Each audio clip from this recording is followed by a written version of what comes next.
Suppressors are probably the most misunderstood piece of equipment in the entire firearms industry, and Hollywood is the reason why.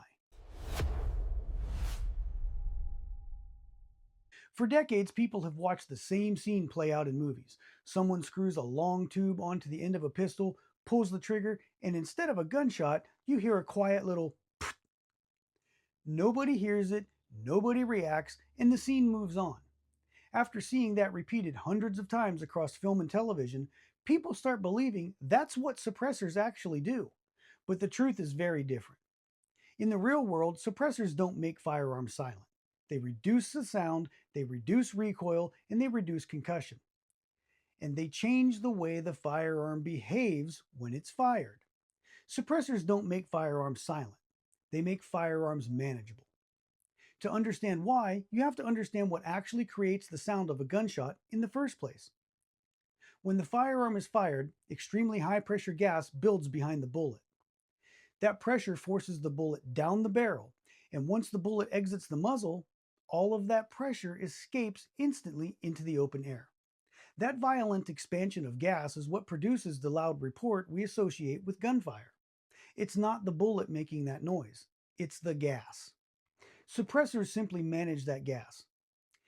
Inside a suppressor are a series of chambers and baffles.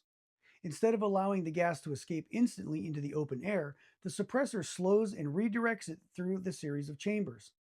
The pressure drops gradually, and the blast becomes less violent, and the sound level drops significantly. But the firearm is still loud. Even suppressed rifles are often louder than construction equipment. That's a long way from the whisper quiet sound Hollywood has trained us to expect. Now I'm curious about something. How many of you believe suppressors actually made guns silent the first time you heard about them? Because almost every gun owner I've talked to says the same thing.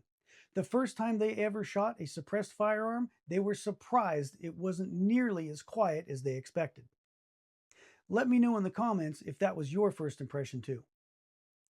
Once people experience suppressors in the real world, something interesting happens.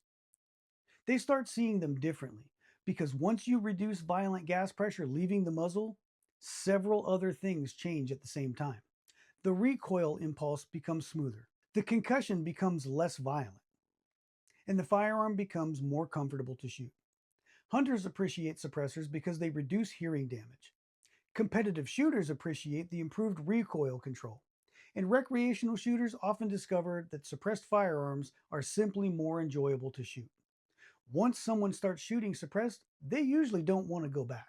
One thing that happens pretty quickly once people begin learning about suppressors is they start asking better questions. Not just what suppressors to buy, but which firearms actually run well with suppressors. What mounting systems make sense. How to build setups that work as complete systems. Those are the kinds of conversations we have every day at Redland Rifle Company here in Birmingham, Alabama. It's not the typical gun store environment.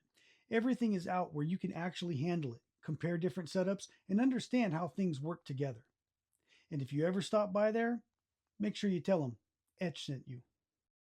That's something you hear over and over from people across the firearms industry. Retailers hear it, manufacturers hear it, gunsmiths hear it. Once shooters begin building systems around a suppressor, the entire way they think about firearms starts to change. Instead of asking what firearm they should buy, they start asking better questions. What suppressor works best? What mounting system should they use? How should the firearm be configured so everything runs properly? And when shooters start asking those questions, the entire industry begins to shift. Manufacturers design firearms differently, mounting systems evolve, and shooters begin thinking about the firearm as a complete system rather than individual parts. Suppressors aren't transforming the firearms industry overnight, but they are quietly reshaping the way people think about shooting. Sometimes the most important changes in an industry happen quietly, until suddenly everyone realizes the landscape has shifted. Suppressors are a perfect example of that kind of shift. I'm curious where you stand on this. Do you think suppressors will eventually become a normal part of the firearms ownership in the United States? Or do you think that they will always remain a niche piece of equipment? Let me know down in the comments.